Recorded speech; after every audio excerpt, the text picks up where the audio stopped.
देखो कल वाली क्लास में हम लोगों ने कंसेप्ट कॉस्ट ऑफ डेट का सीखा था, रिडीमेबल इरिडीमेबल, वो क्लियर था? कोई डाउट इरिडीमेबल डेट में? रिडीमेबल क्लियर था बिल्कुल? ठीक है, अब बढ़ते हैं आगे।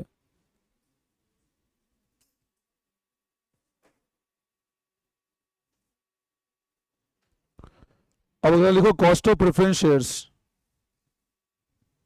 देखो अब कॉस्ट ऑफ प्रेफरेंस कैपिटल,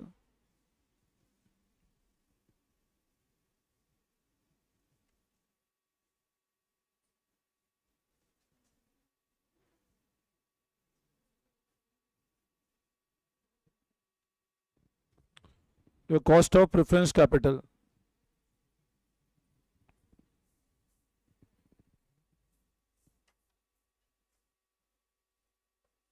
देखो the cost of preference,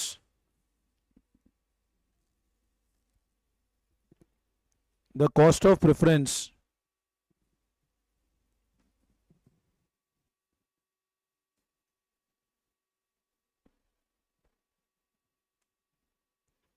is the fixed preference dividend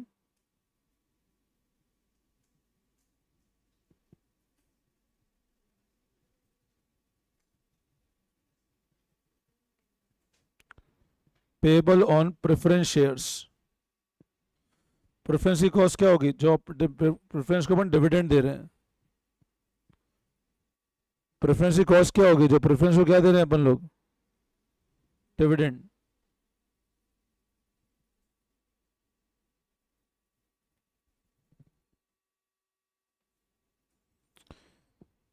तो अब बताओ, जब मैं प्रेफरेंस की कॉस्ट की बात करता हूं तो प्रेफरेंस की कॉस्ट में क्या होगा? जो आप प्रेफरेंस को डिविडेंड दे रहे हो प्रेफरेंस की कॉस्ट है ना? अब ये वापस दो तरह का, एक तो रिडीमेबल प्रेफरेंस शेयर्स,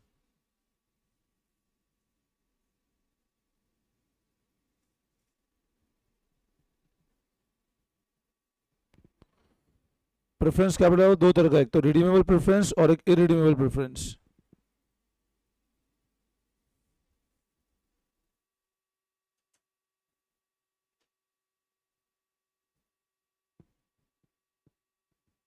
अब ये हमेशा आफ्टर टैक्स ही होती है।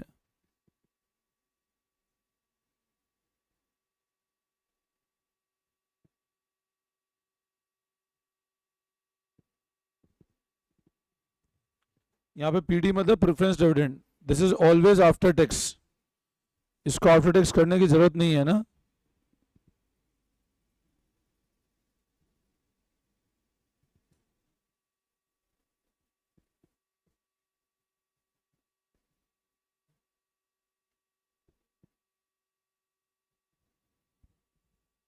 और इरिडीमेबल होगा पीडी अपॉन एनपी, एनपी मतलब नेट प्रोसीड्स।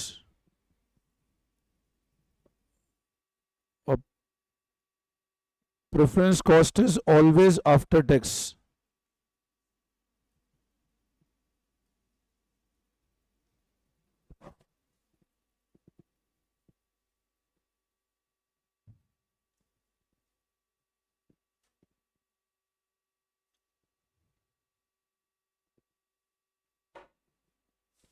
क्लियर है?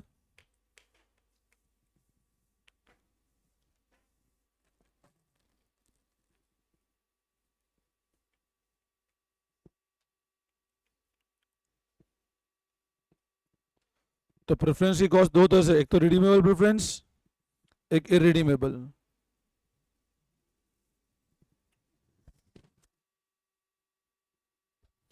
इसमें कोई डाउट? कॉपी कर लिया? ठीक है, अब देखो आगे, ये वाला क्वेश्चन डायरेक्ट देख लो, illustration 6 page 4.17।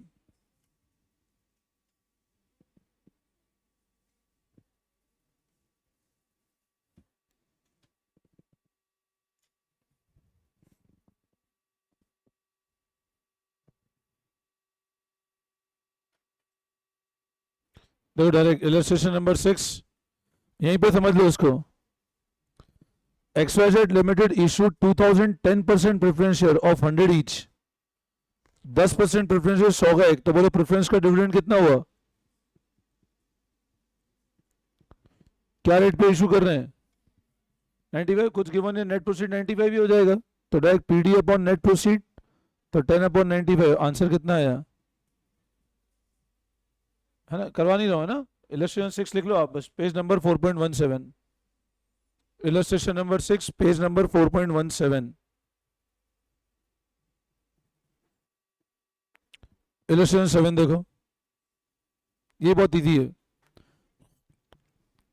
If R Limited is issuing preferred stock at ₹100 per share with dividend of 12, issue कितने पे किया, 100 रुपए पे, डिविडेंड कितना है 12, फ्लोटेशन कॉस्ट 3% है, तो कॉस्ट ऑफ निकालो एक बार इसको, सो करो एक बार ट्राई, एक मिनट आ रहा है।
ये वाला पार्ट हो गया बेटा, ध्यान दो, क्या गिवन है, 100 का प्रेफरेंस है, डिविडेंड 12 रुपए, फ्लोटेशन कॉस्ट 3%, नेट प्रोसीड कितना होगा, तो ये क्या हो जाएगा, क्लियर, ये आफ्टर टैक्स ही है, कोई डाउट इसमें, नेक्स्ट। अब अगला आता है cost of redeemable preference, what is redeemable, तो पेमेंट करना है ना, जिसको वापस लौटाना है पैसा, है ना। नाउ व्हाट इज फॉर्मूला, ध्यान दो, ये फॉर्मूला है PD plus RB minus NP upon N divide by 2। अब इधर देखना, अब X limited issue 2000, 10% preference of 100 each, क्या रेट पे इशू किया, तो प्रेफरेंस डिविडेंड क्या होगा,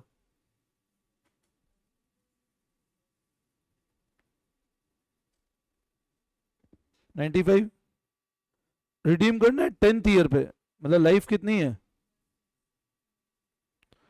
calculate the cost of preference, तो प्रेफरेंस की कॉस्ट निकालनी है। Now what will be cost of preference बताओ, पीडी आरबी, रिडीम कितने पे करना है, आज कितने रुपए है, 95, लाइफ 10 ईयर है, तो 10 पॉइंट, सिंपल, कोई डाउट बोलो, क्लियर है बिल्कुल, मैं करवा नहीं रहा हूं ना, ये इलस्ट्रेशन हो जाएंगे, इलस्ट्रेशन 8, तो लिख लो अब illustration 8 page number 4.18, illustration 8 page number 4.18। अब लिखो next cost of equity, copy में लिखो cost of equity,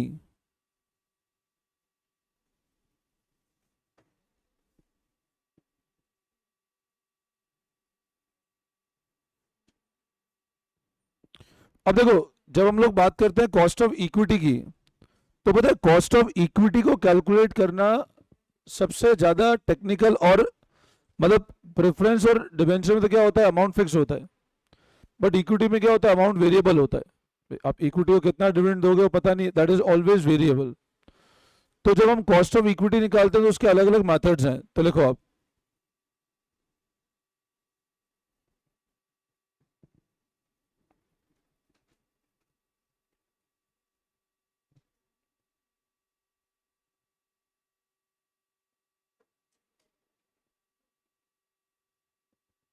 earning yield method,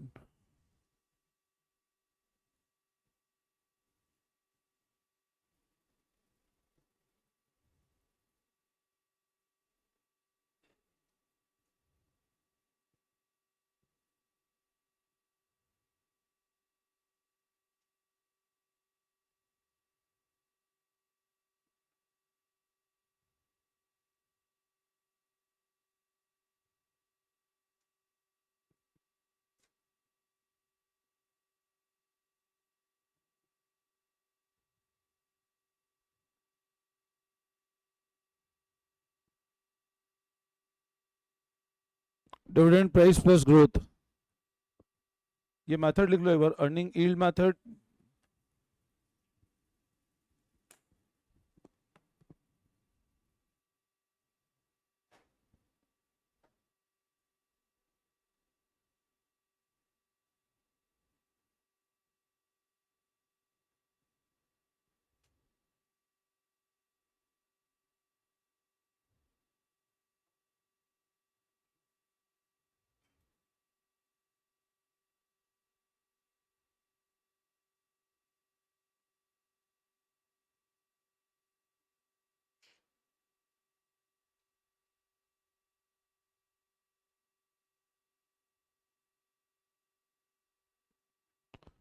note कर लिया?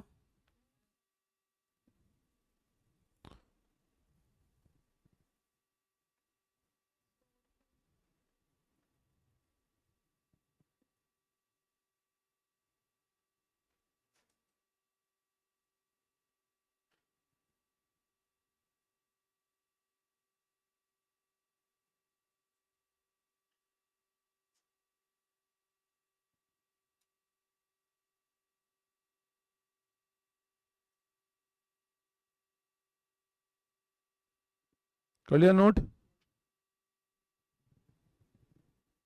देखो next, dividend price plus growth लिखो इसमें।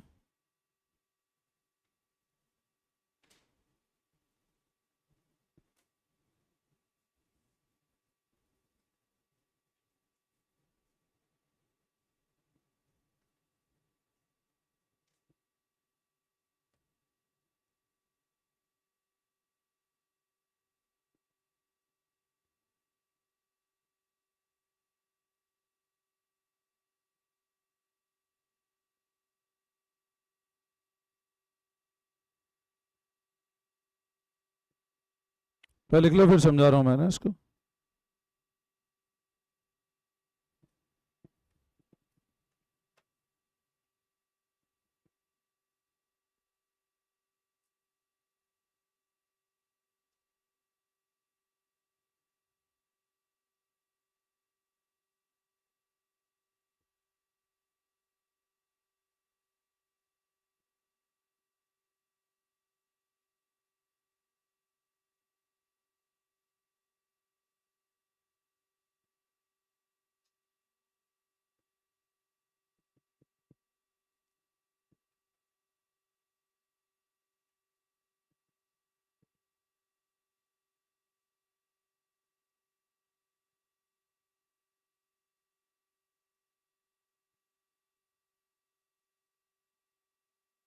हो गया?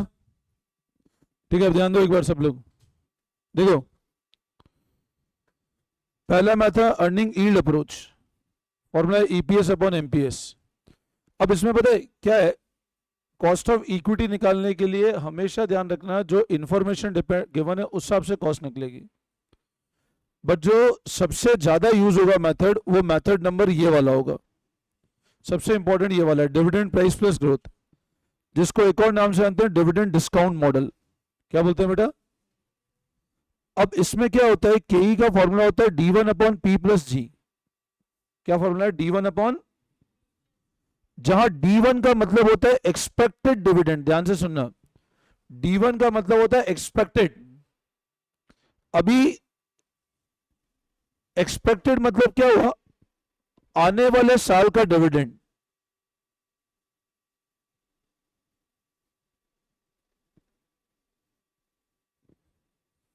D1 मतलब अगले साल कितना डिविडेंड है, P मतलब G is your and D0 is last year dividend, पिछले साल कितना डिविडेंड था। D0 का मतलब क्या है, पिछले साल कितना डिविडेंड था, तो D0 मतलब लास्ट ईयर डिविडेंड।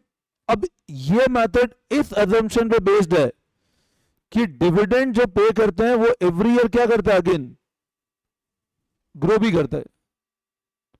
तो इस मेथड में के ही होता है D1 अपॉन P प्लस जी। D1 मतलब expected dividend, P is price, D0 मतलब last year dividend and G stand for growth rate. निकलिए सबने, ठीक है। एक एग्जांपल, अच्छा इसको ऐसे भी कर सकते हैं, मैंने ऐसे लिखा तो ये क्या होगा, इधर आ जाएगा ना ये, और ऐसा भी कर सकते हैं,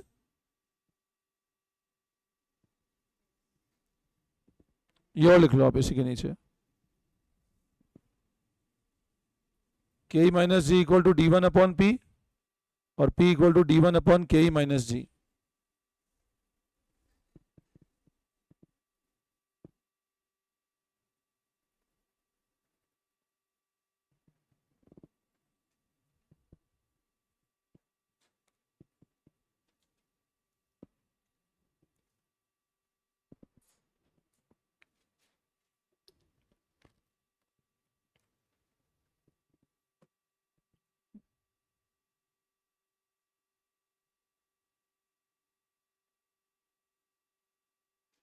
नोट कर लिया, ठीक है, ध्यान देना,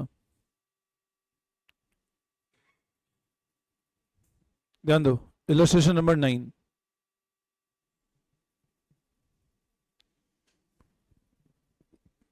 ए limited has paid a dividend of 1 per share. कितना डिविडेंड दिया,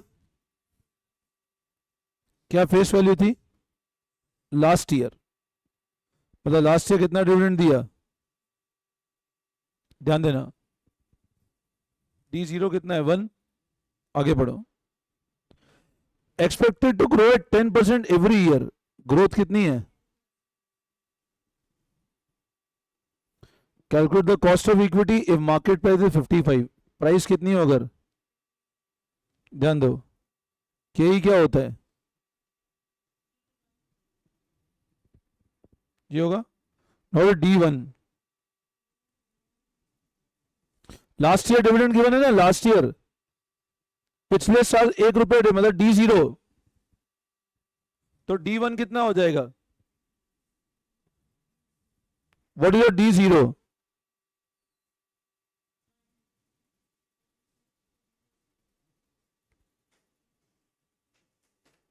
P कितना है, बोलो समझ आया, 10% होगा 0.1। एनी डाउट, करो कॉपी करो फटाफट।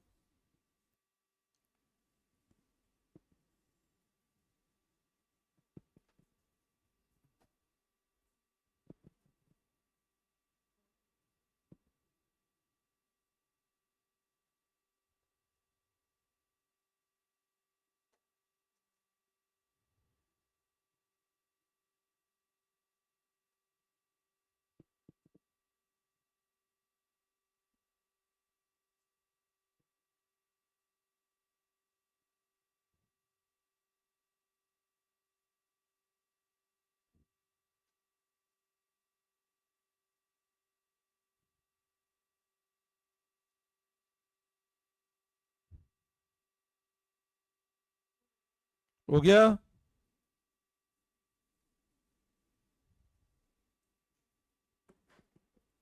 क्लियर है सबको, तो it is 12%।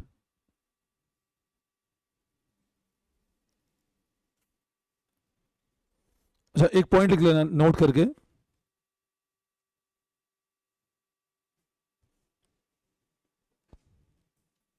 Sometimes growth rate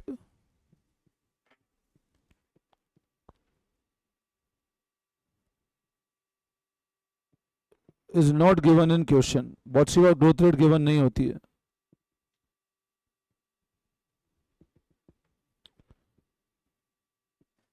If growth rate not given,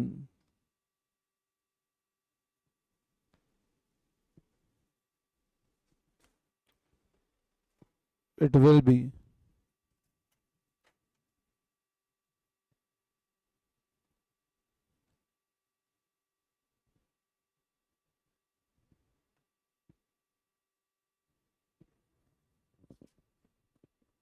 growth rate कभी नहीं गिवन तो फॉर्मूला क्या होता है? Retention ratio into return on equity.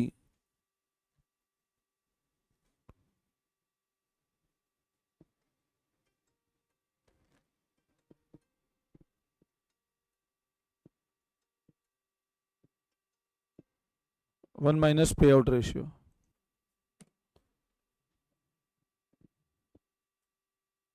One minus पे आउट रेशियो लिख लिया.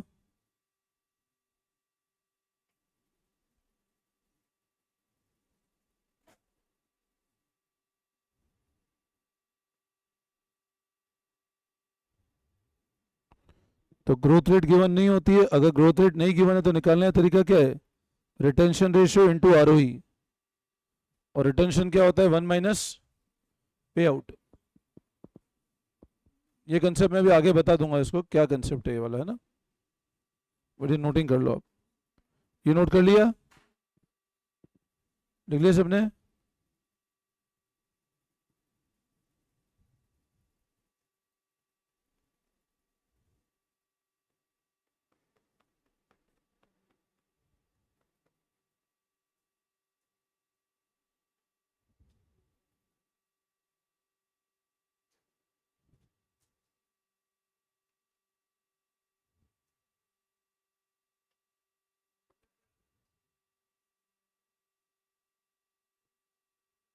तो मैंने थर्ड का फर्स्ट पार्ट बताओ मेरे को. थर्ड के ए पार्ट का आंसर बताओ.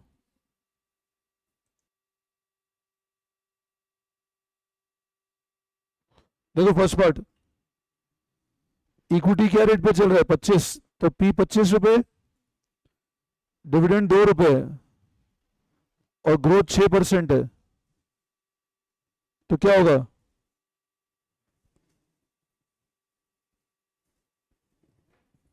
D1 कितना है?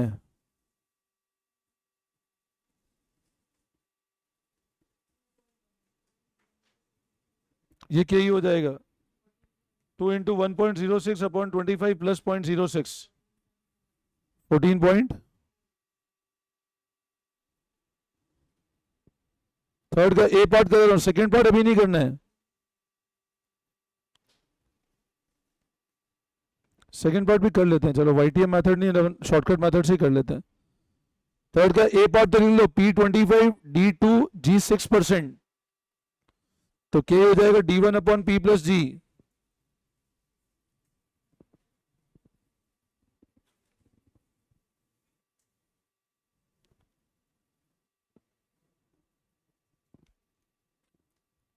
हो गया? कर लिया कॉपी? हो गया फर्स्ट पार्ट. अब इसी का सेकेंड पार्ट देखो एक बार. If the company issued 10% debenture of face value 100, तो फेस वैल्यू कितनी है? तो इंटरेस्ट कितना हो जाएगा बताओ? आगे पढ़ो. रियलाइज 96 पर debenture, redeemed after 12 year, premium of 12%. अब रिडेम्पशन कितने प्रीमियम पे हो रहा है? 112. और रियलाइज कितना कर रही है कंपनी? तो नेट प्रोसीड्स कितना है? Calculate cost using YTM. YTM छोड़ दो, वाईटीएम पढ़ना बाकी. अभी शॉर्टकट मेथड जो पढ़ा है उसी से पढ़ो. टैक्स रेट 50% है. वाईटीएम से नहीं करके आप नॉर्मल निकाल लो.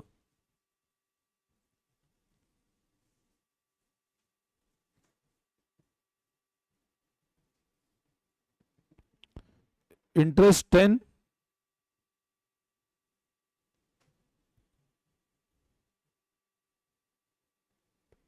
लाइफ कितने साल है?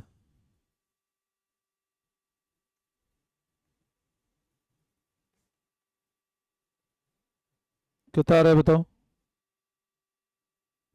निकालो कितना आ रहा है।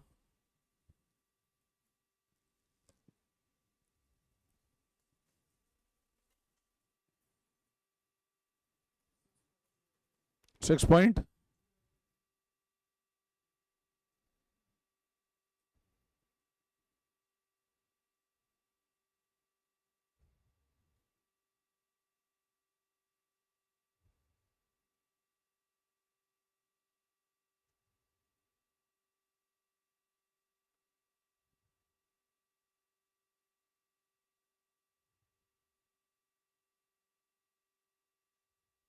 हो गया।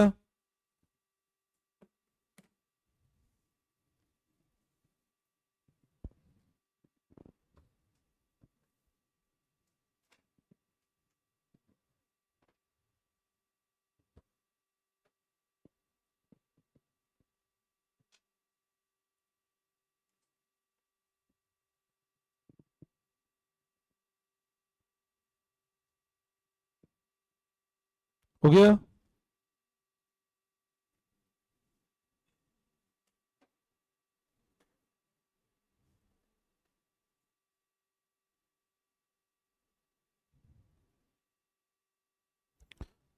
अब कॉस्ट ऑफ इक्विटी मैंने आपको 3 तरीके बता दिए, चौथा लिखो आप, फोर्थ अप्रोच लिखो आप।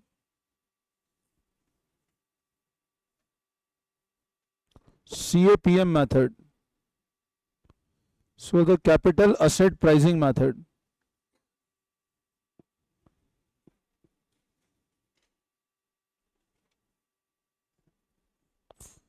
देखो बेटा, मेथड अपने को वो लगाना है जैसे अपने को इंफॉर्मेशन गिवन हो, है ना, ये ध्यान रखना।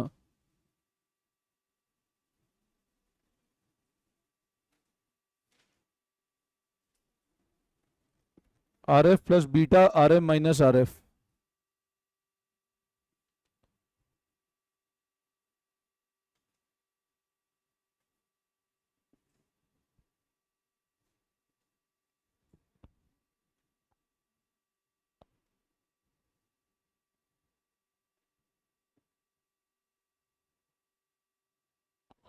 Return on market.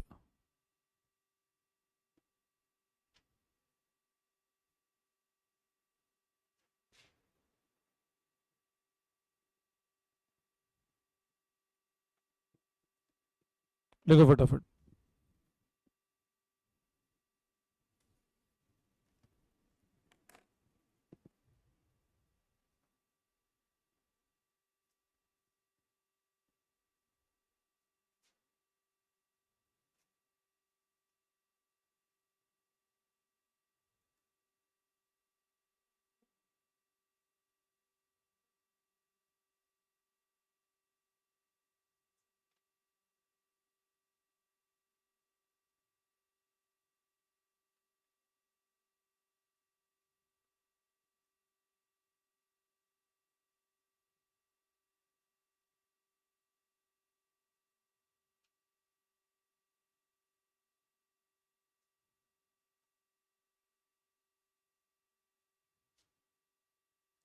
कर लिया कॉपी?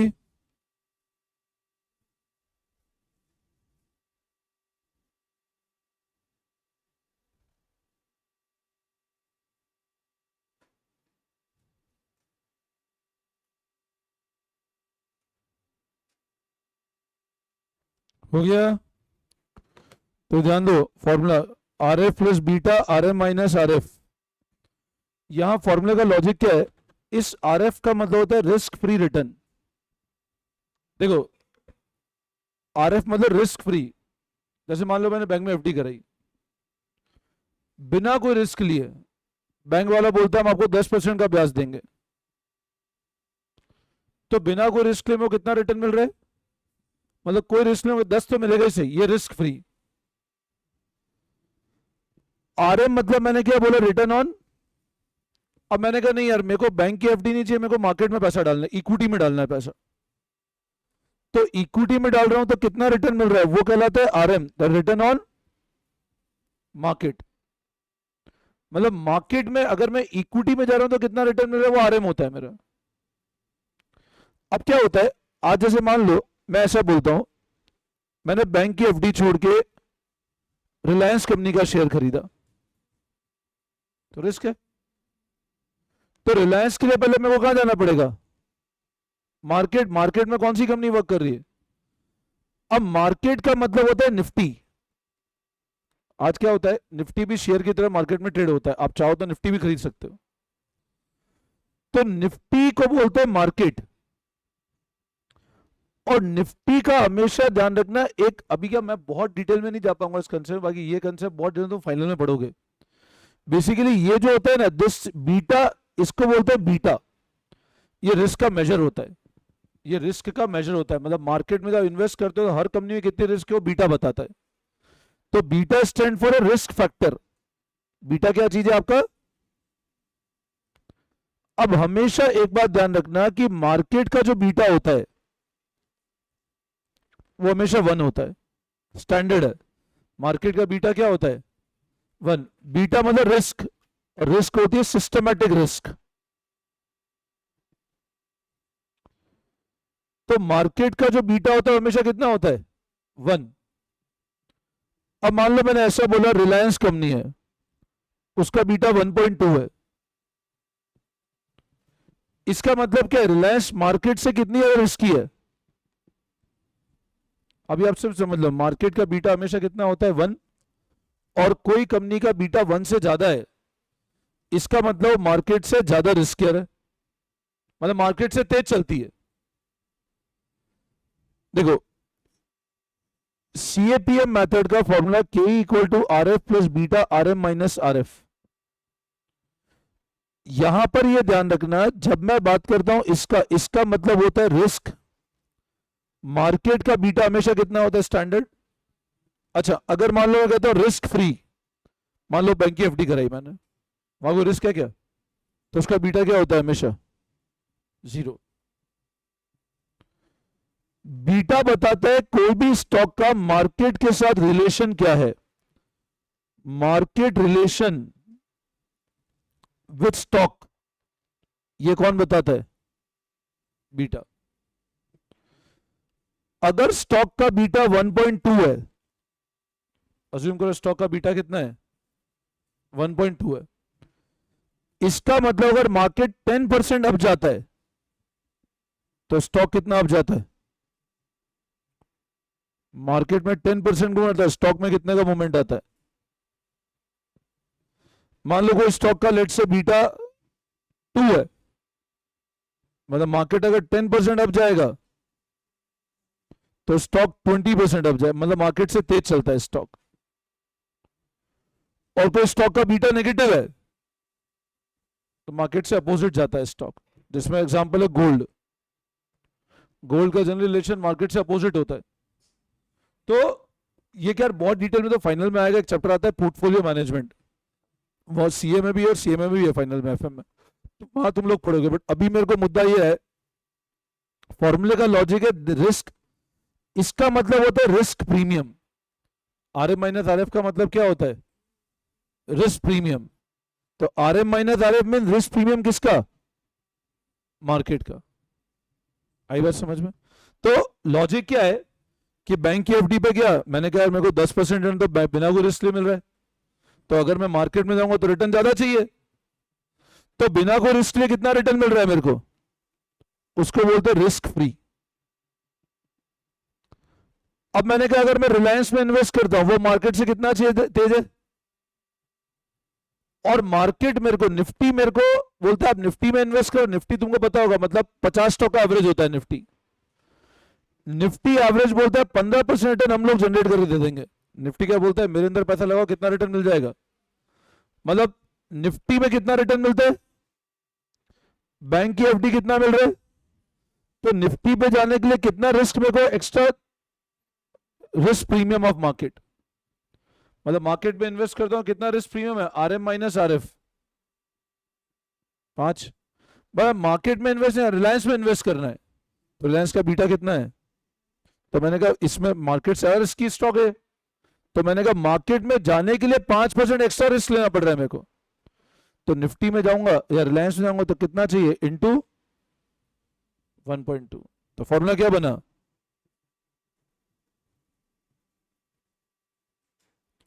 रिस्क प्रीमियम कितना है मार्केट का? रिलायंस के अंदर रिस्क कितनी है? तो मैं कितना रिटर्न एक्सपेक्ट करूंगा कि यही मतलब इतना रिटर्न तो चाहिए मेरे को। बिना कोई रिस्क लिए 10 मिल रहा है, मार्केट में जाने 5% एक्स्ट्रा प्रीमियम दे रहा हूं और 1.2 बीटा है, तो मेरे को कितना रिटर्न चाहिए कम से कम? तो मतलब ये रिटर्न तो मैं कम से कम चाहिए ही सही अगर रिलायंस में जाना है तो दिस इज माय कॉस्ट, मतलब ये मेरी मिनिमम एक्सपेक्टेशन है। आई बात समझ में? तो ये मेथड को बोलते हैं CAPM मेथड। आपको इतना डिटेल में नहीं, आपको डेटा डायरेक्ट गिवन होगा, आपको हर क्वेश्चन डेटा डायरेक्ट गिवन है, आपसे वैल्यू पुटअप करनी है आपको। समझ आया? एग्जांपल बताता हूँ।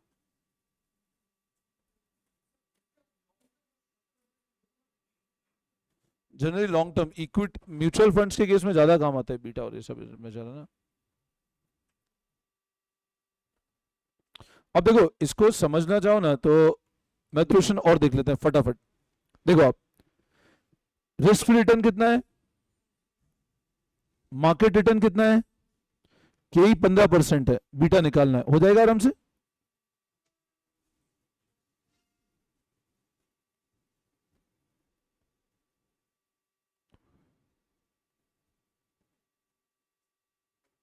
RM गिवन है बेटा 10, निकल जाएगा बीटा आराम से। कितना आ रहा है? 2 आ रहा है। समझ में आया? कर लो फटाफट।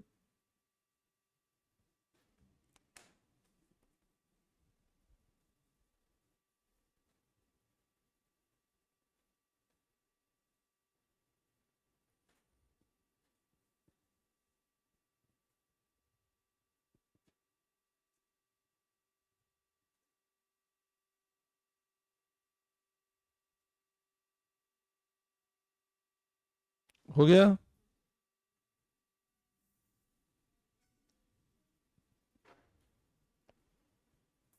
क्लियर है? ठीक है, इसको देखना फिर करते हैं नेक्स्ट क्लास में कंटिन्यू। चलो, thank you all of you.